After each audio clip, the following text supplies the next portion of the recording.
자, 안녕하세요. 옛날에 그런 얘기가 있는데 출래불사춘이라고 봄이 왔으나 봄 같지 않다 이러는데 요즘은 가을이 왔는데 진짜 가을 같지 않은 가을이 오는 것 같아요. 기존에 만나보지 못한 해만 짧고 낮은 계속 더운 그렇게 지금 원래대로 하면 한가위가 오면 약간 선선해져야 되는데 많이 선선해져야 돼요. 그러니까 추석을 중추절이라고 하잖아요. 가을의 중간이라는 뜻이거든요. 근데 가을의 중간인데 우리가 30도 추석을 한번 만나봤으니까 열대야 추석이에요. 열대야 추석. 그래서 지금은 세상을 참 기존의 방식대로는 요단하기가 힘든 것 같아. 세상은 그렇게 바뀌어가지 않을까요?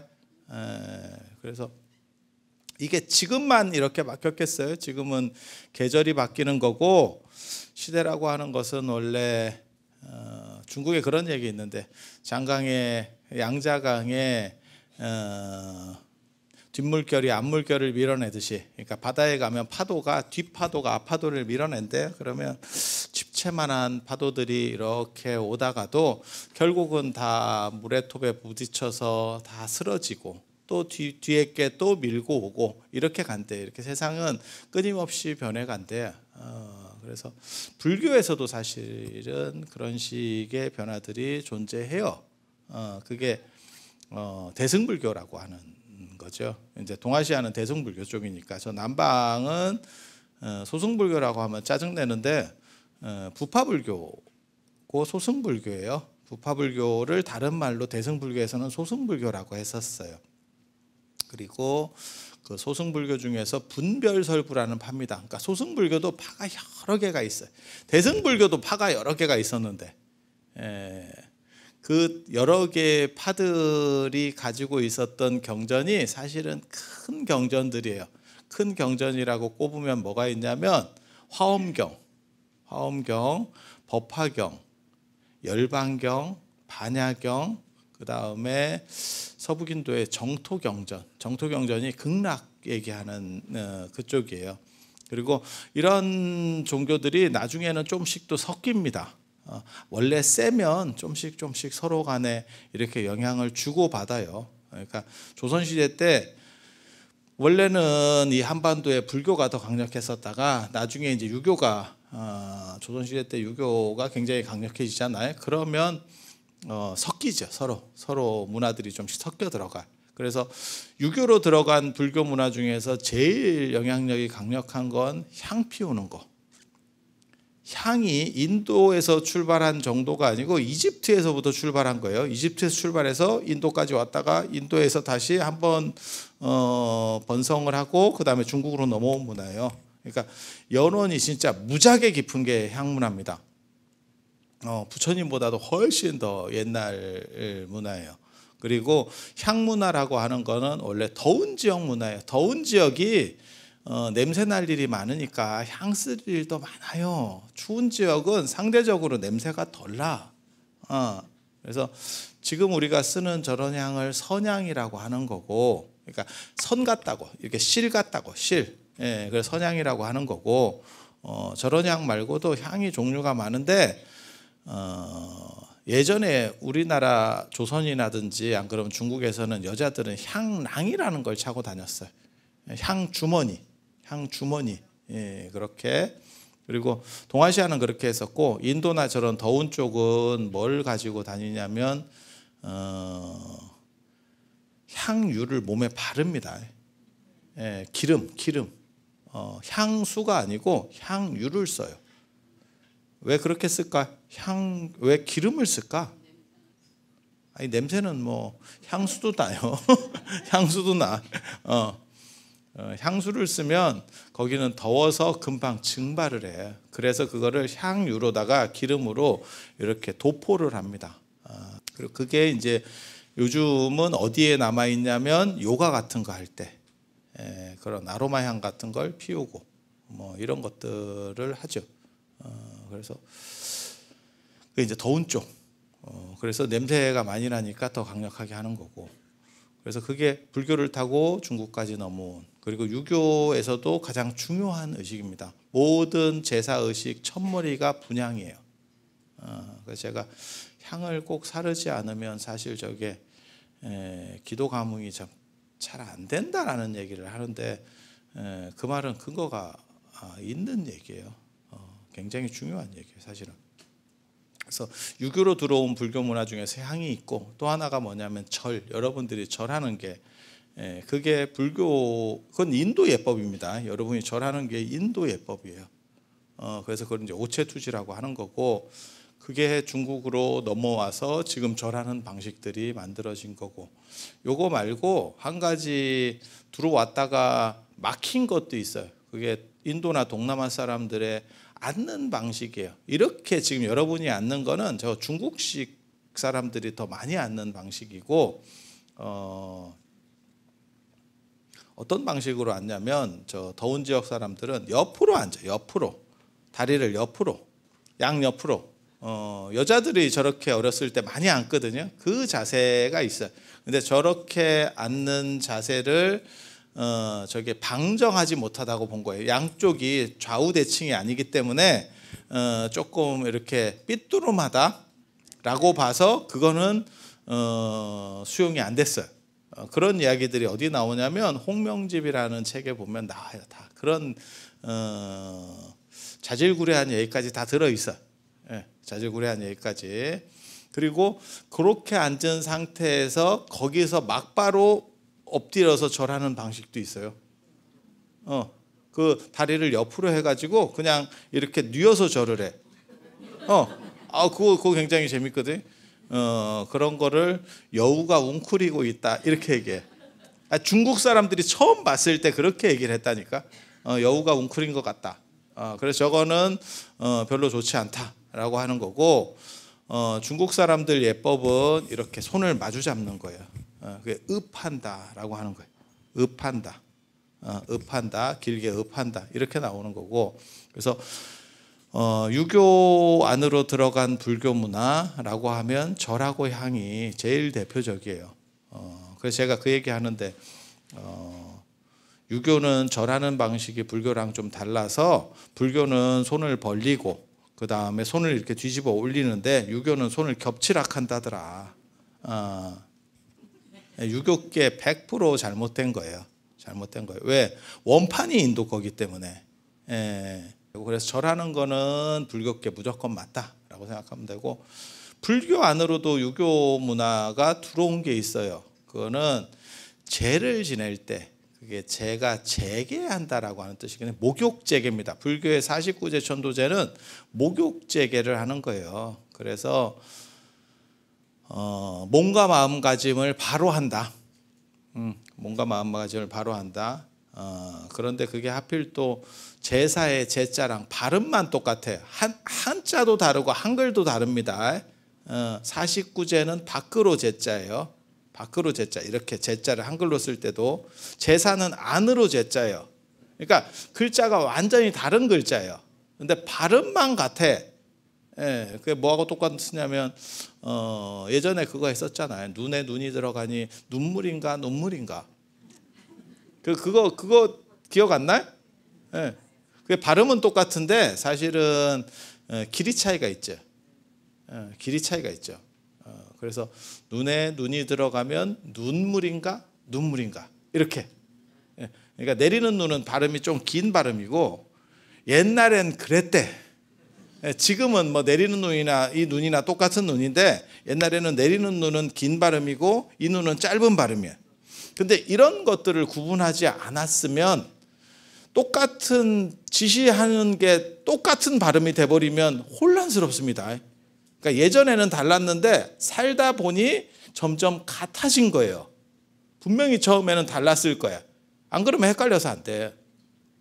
그래서 저는 49제, 천도제 이런 거는 제계라고 하고, 하나는 제사라고 불러. 제사라고 불러요. 그래야 안 헷갈려. 그냥 제만 놓으면 그게 그제인지 저제인지 이렇게. 그래서 유교의 제사에는 돌아가신 분에게 음식을 공급해 드리는 게 가장 메인 행사입니다. 그래서 밥도 놔드리는 거, 밥도 놔드리는 거. 그 다음에 그 제사에서는 적자는 당연히 적자여야 되고 장남이어야 돼요. 장남. 그러니까 적장자라고 합니다. 그걸 적장자 상속제라고 하는 거고, 그 양반들이 돌아가신 어른하고 어떻게 보면 혈연적으로 가장 가깝고, 그래서 돌아가신 분이 직접 음식을 드실 수는 없으니까 대신, 그래서 되게 재밌다니까. 제사를 이렇게 보고 있으면 갑자기 자기가 절하다가 자기가 나가서 밥을 떠놔요. 아버지 대리 역할을 한다니까. 이중 구조를 해요. 이중 구조를. 그래서 공양을 올려드리는 분이기도 하고 뇌를 올려드리기도 하고, 당신이 그 아버지 역할을 대신합니다. 왜? 그게 내가 쉽게 말해서 이 집안의 계승자다라고 하는 걸 보여주는 거예요. 굉장히 중요한 의식입니다. 지금은 뭐 개나 거리나 다 해. 형 안 왔는데? 그럼 네가 가서 해. 엄마도 한다. 엄마도. 야, 부인은 하면 안 돼. 그 집 피해서만 해야 돼. 그 집 성에서만 해야 돼.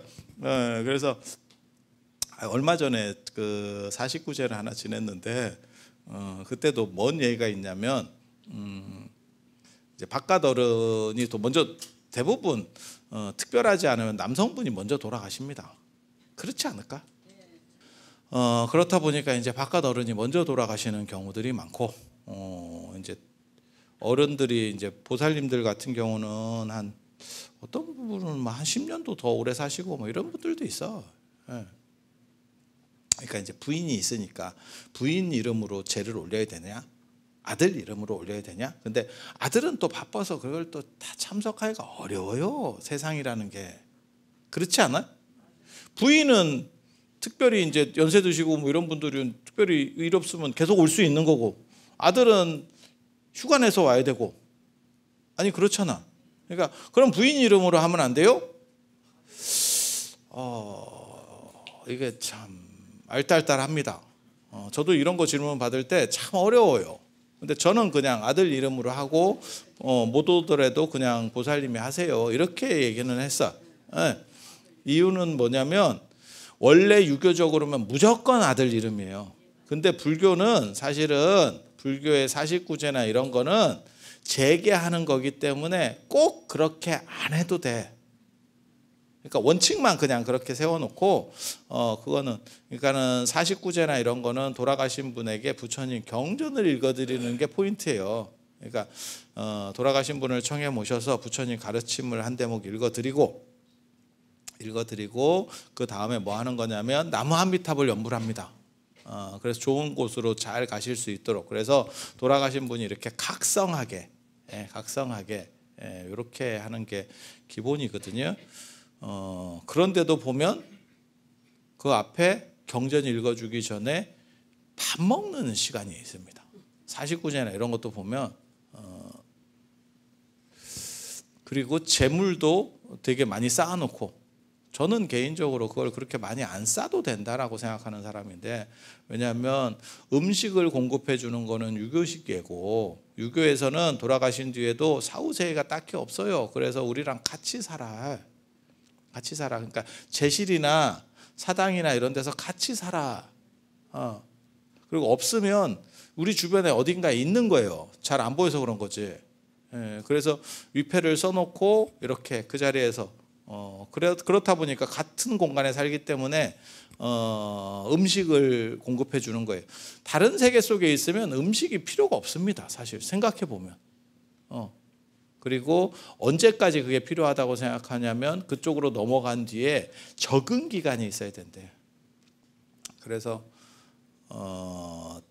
제사의 기본, 그러니까는 저 49제나 이런 재개할 때도 기본은 사실은 아들이, 제주는 아들이에요. 아들 장남이고, 원래는 참석 안 하면 성립이 잘 안 돼요. 성립이 안 되는 건데 불교는 그게 큰 문제가 없어요. 그래서 참석을 안 하고도 뭐 이렇게 할 수 있는 그러니까 이게 단일 룰이면 일이 쉬운데 두 가지 룰이 섞여 있는 거야. 이러면 어떻게 판단해야 됩니까? 라고 물어보면 우리는 유교적인 것도 우리는 기본이 되고, 제가 성대를 오래 다녔기 때문에 유교적인 것도 기본이 되고 불교적인 것도 기본이 돼. 그러니까 불교는 어떻습니까? 유교는 어떻습니까? 하면 차라리 답내기가 쉬워. 근데 지금 짬뽕 된 상황에서 자, 이거는 어떻습니까? 야, 그렇게 쉽지는 않아. 사실은 그 기준들을 빨리빨리 좀 정해주고 이렇게 얘기하면 또 얼마 안 남은 것 같은데요. 야, 얼마 안 남았어도 지금 필요한 사람들이 있어. 어떻게든 빨리 정리를 해주지 않으면 힘들어하는 사람들이 있어 라고 하는 거거든요. 그래서 불교로 들여온 유교의 이 문화 중에 제일 큰 게 제가 보기에는 제 49제나 천도제 이 재개를 할 때 밥 놔주는 거예요. 음식 놔주는 거예요. 굳이 그게 그렇게 필요할 것 같지는 않은데 놔주는 거예요. 근데 사실은 불교는 그게 목적이 아니에요. 경전을 읽어주는 게 목적이라니까. 경전을 읽어줘서 그분이 마음을 바꾸기를, 사람이 생각이 있는 거고 자기 생각과 그 다음에 그게 고정관념이거든요. 그게 오래 누적되면 고정관념이 존재할 수밖에 없고, 그렇게 고정관념이 존재하면 죽은 뒤에도 거기에 집착이 있어서, 그래서 제가 그 얘기 하는데 이거 진짜 재밌는 거거든. 사람이 죽을 때 예를 들어서 제가 교통사고를 당해서 팔이 하나 잘렸어. 그렇게 해서 한 10년 정도 살다가 죽었어요. 뭐 그럴 수도 있잖아. 그러면 제가 팔 없는 귀신으로 나옵니다. 그게 고정관념 때문에 그래요. 나는 팔이 없다라고 하는 고정관념 때문에 그래. 이게 굉장히 재밌거든.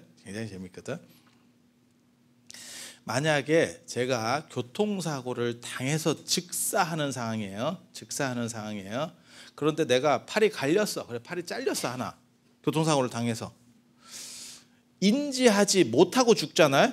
팔 있는 귀신으로 나옵니다. 이게 되게 재밌다. 그 자리에서 팔이 잘렸는데 즉사한 거야. 그러면 내가 팔을 없다라는 생각 자체를 안 한다니까. 그래서 나 팔이 있는 귀신으로 나온다니까. 근데 팔이 잘렸어. 교통사고를 당하는 과정에서 팔이 잘렸어. 그런데 바로 안 죽고 한 5분 10분 계속 고통을 받고 있었던 거야. 이제 과다출혈로 죽는 거예요, 결국은. 굉장히 고통스러웠겠지. 그러면서 팔이 없다는 게 인지가 된 거야. 강력하게 인지가 되거든요.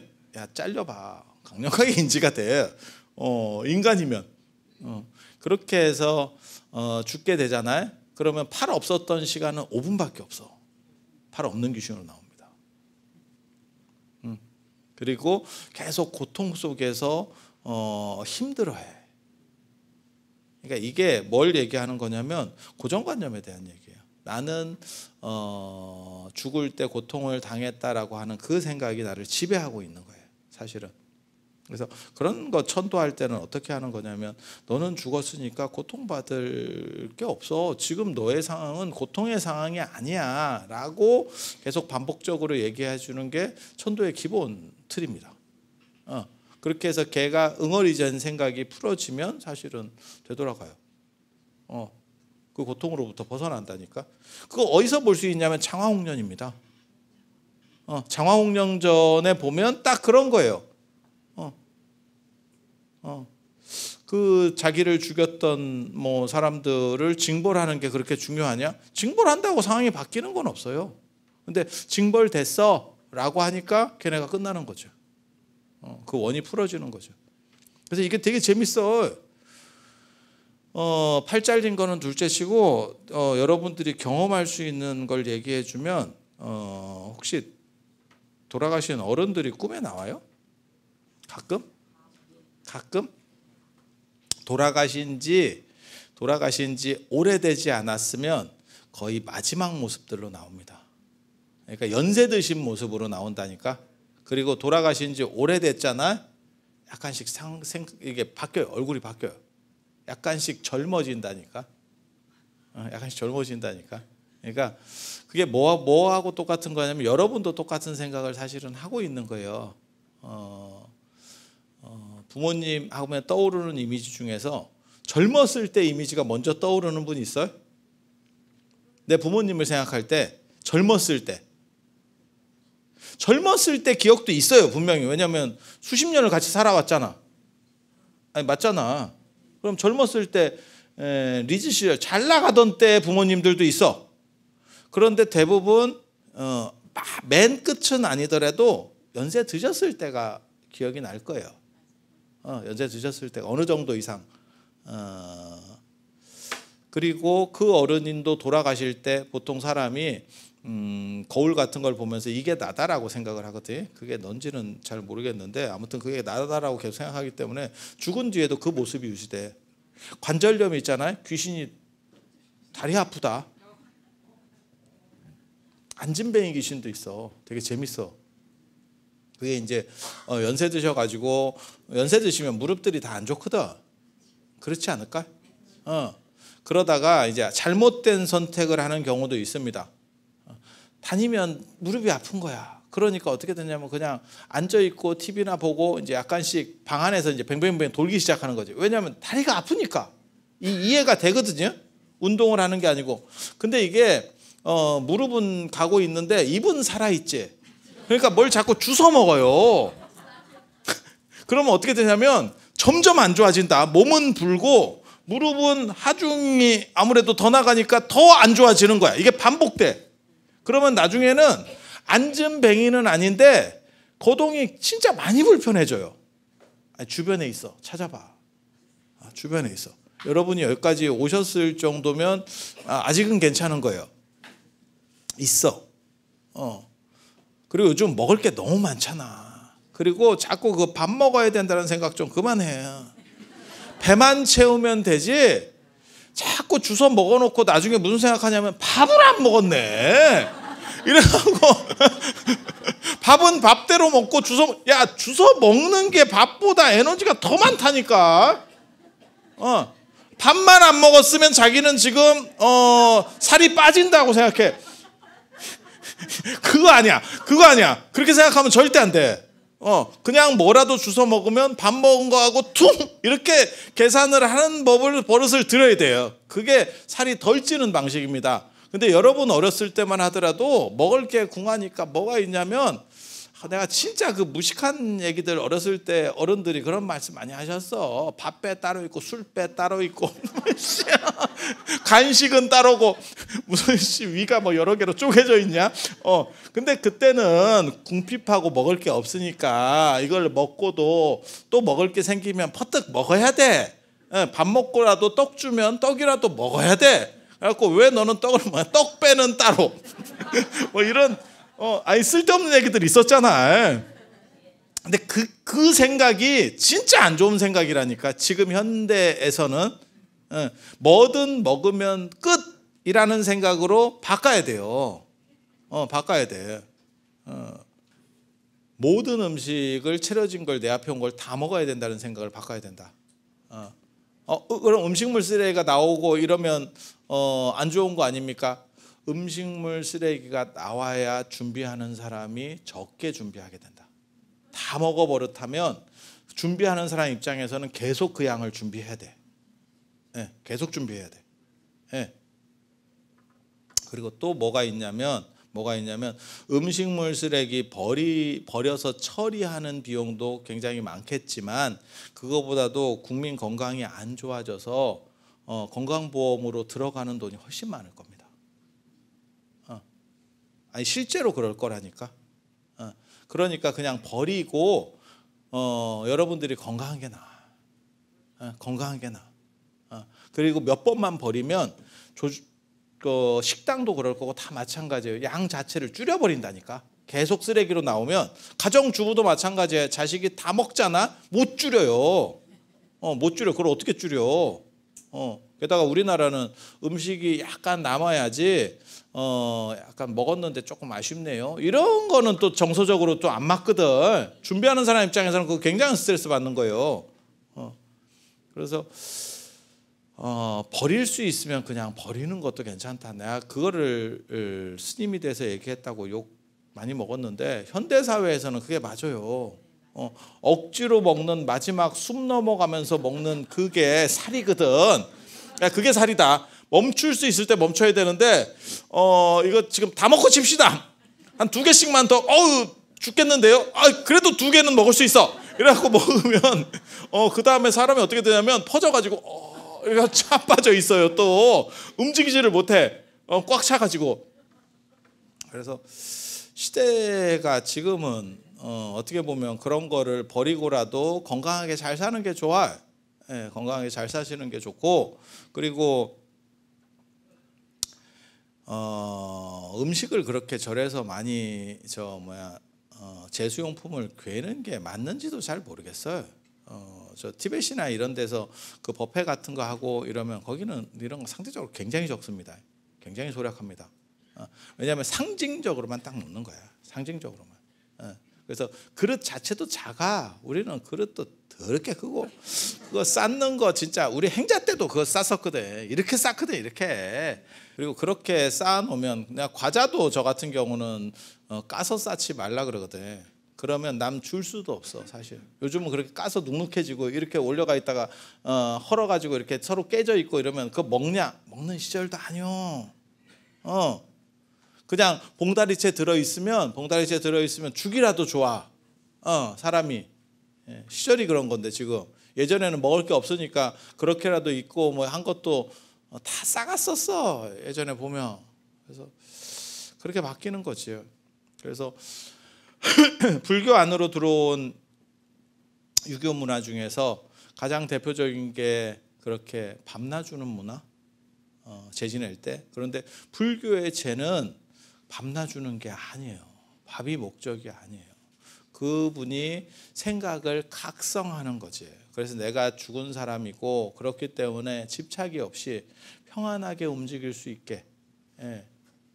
아까 그런 얘기 했잖아요. 교통사고 당해가지고 팔 잘린 상황에서 내가 인지하고 죽었어. 그럼 되게 고통스러워 하거든요. 귀신들이 부른다. 그것도 비슷한 얘기거든요. 이런 야리한 얘기를 해서 될지는 모르겠는데, 그래도 솔깃한 얘기니까 들어봐. 솔깃한 얘기니까.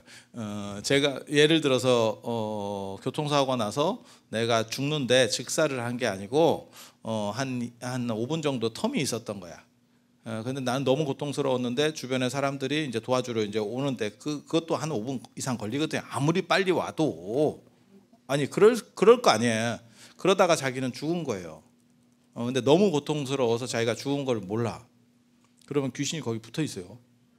그래서 계속 도와달라고 신호를 보냅니다. 도와달라고 신호를 보내.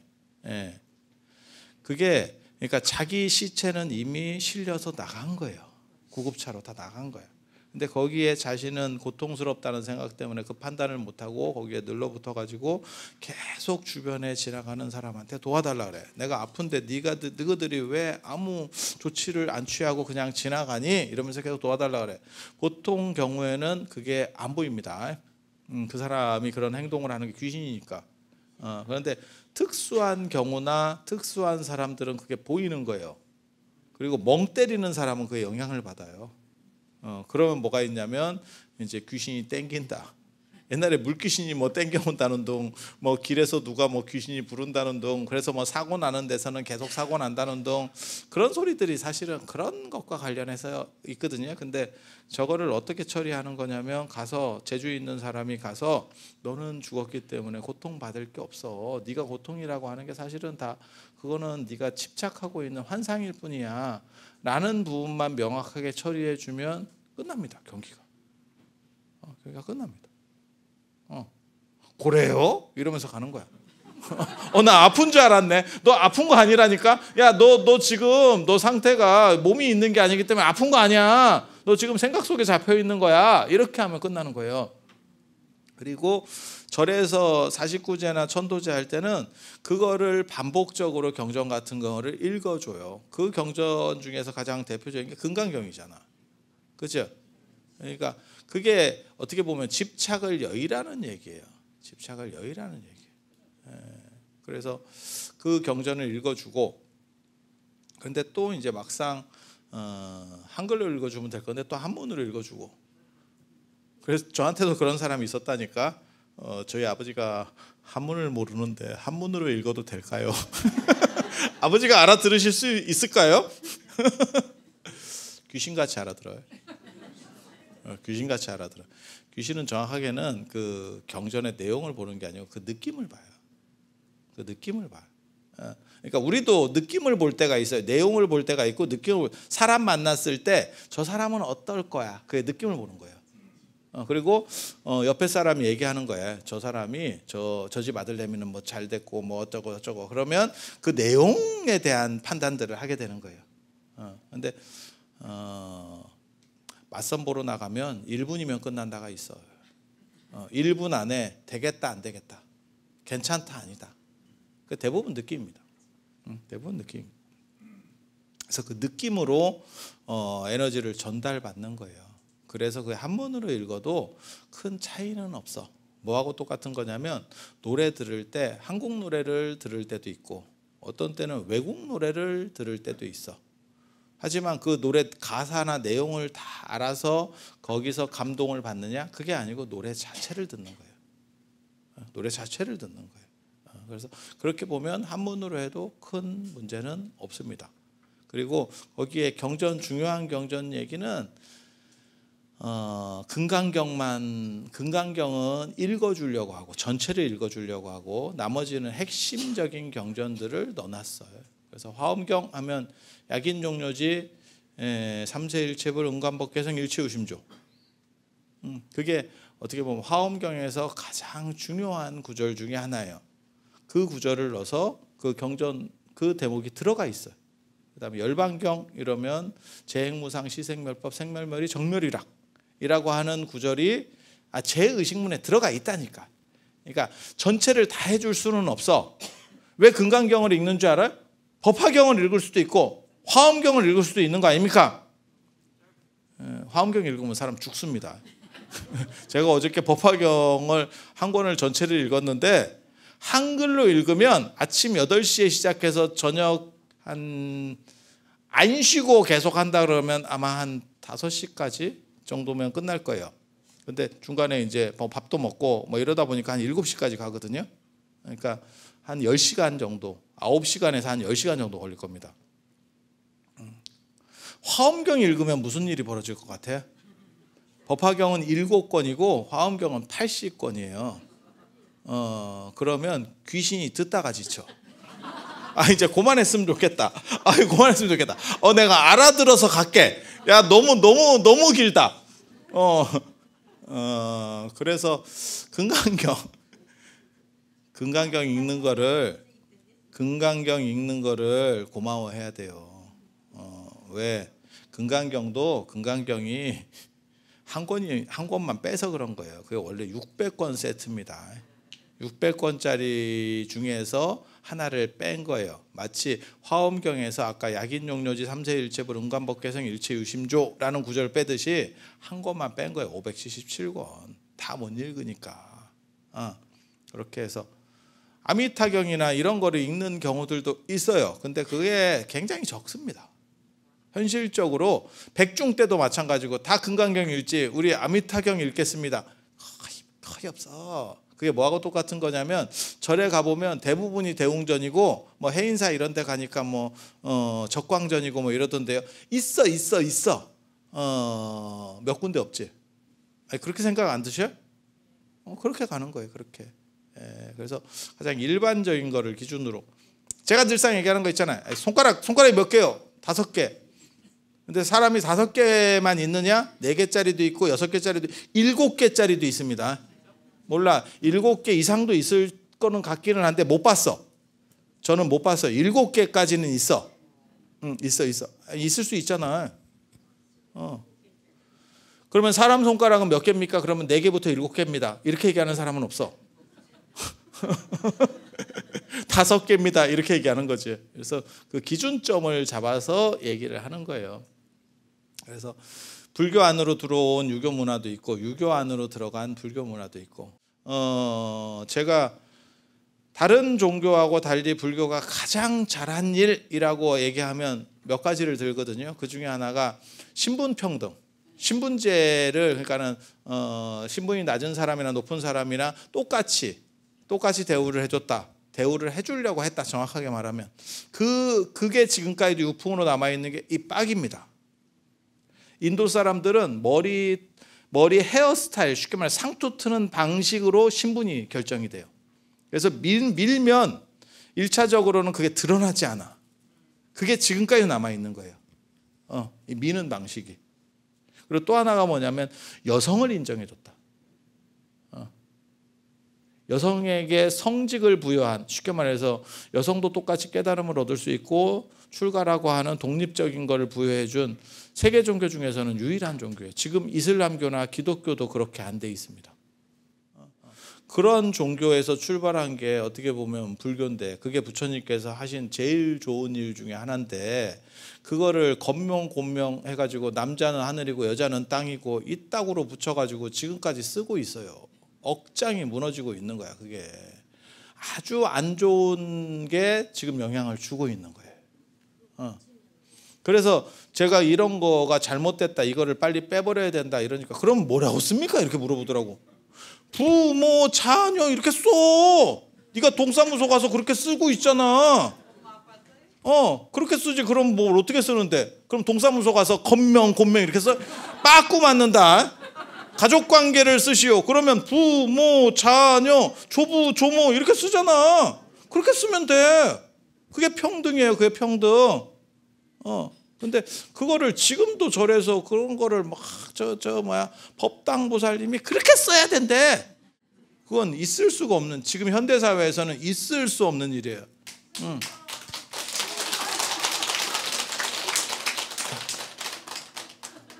끝낼 거야. 그래서 오늘 이야기는 두 종교가 사실은 섞여 있는 부분들이 존재하고, 그 중에 좋은 점도 있지만 사실은 유교는 몰락한 종교예요. 지금으로 현대 사회에서. 그래서 그런 부분들은 사실은 이제 줄여내는 게 맞는 거라는 생각을 합니다. 그리고 불교 천도의 목적 아니면 제의식의 목적은 집착을 벗어나는 거고, 그리고 그 집착은 스님이 벗어나게 해주는 게 아니고 그 스님이 하는 걸 듣고 스스로 각성하는 거예요. 그래서 살아서 그렇게 할 수 있으면 제일 좋고, 내가 살아서 그렇게 잘 못했어요 라고 하면 이제 그렇게 가족들이 해주면 그걸 계기로 해서 사람이 하는 거고. 그래서 여러분들도 사실은 그런 훈련들이 좀 필요해요. 연세 드신 분들은 그런 훈련이 필요하고, 그리고 제가 늘상 얘기하는 게 있어요. 마지막으로 이 한 말씀만 드리고 마치도록 하겠습니다. 이 세상에는 두 가지 조건이 있어요. 하나는 놓고 가는 거가 있고, 하나는 가지고 가는 게 있어요. 놓고 가는 거는 재산이나 가족이나 이런 거는 다 놓고 가는 거고, 그 다음에 가지고 가는 거는 공덕을 가지고 가는 거예요. 자기 공덕을. 어디만 생각하면 되냐면 꿈꾼다라고만 생각하면 돼. 꿈속에서 가족이나 내 위치나 내 생김새도 못 가지고 가. 정확하게 말하면 꿈속에 가지고 갈 수 있는 것들이 사실은 내가 사후로도 가지고 갈 수 있는 거에 기반이에요. 그래서 놓고 가는 거에 투자할지 말고 가지고 가는 거에 투자할 수 있는 부분들이 연세 드시면 그게 더 많아지고 존재해야 돼. 왜? 이제는 그쪽 재산이 필요하거든. 놓고 가는 재산은 많으면 많을수록 집착만 생겨. 갈 때 집착만 생겨. 그래서 가지고 갈 수 있는 재산을 해야 돼. 그래서 그거 있잖아요. 우리 그 초발심 자격문에 나오는 얘기인데, 3일 수심은 천재보고 100년 간탐은 일조진이라고. 3일 동안 닦은 마음은 1000년의 보배가 되고, 그게 가지고 갈 수 있는 재산이에요. 그리고 100년 동안 100년 탐물 아끼고 절약해서 모은 거는 한 방에 훅 간대. 한 방에 훅 간다는 게 뭐 부도가 난다 이게 아니고 죽으면 한 방에 훅 가는 거예요. 그래서 제가 늘상 하는 얘기 있는데, 쓰고 죽어. 먹고 죽은 귀신 때깔도 좋다더라. 자, 오늘 오늘 이렇게 시간을 할애해 주셔서 대단히 감사합니다. 나중에 또 좋은 인연이 있으면 배울 수 있도록 그렇게 하겠습니다. 맨 마지막 말 잘 기억해. 먹고 죽이신 때가 다 쓰고 죽어. 다 쓰고 행복하게 건강하고 행복하게 부처님 가필 속에서 잘 사실 수 있도록 그렇게 기원의 말씀을 드리면서 이상 마치도록 하겠습니다.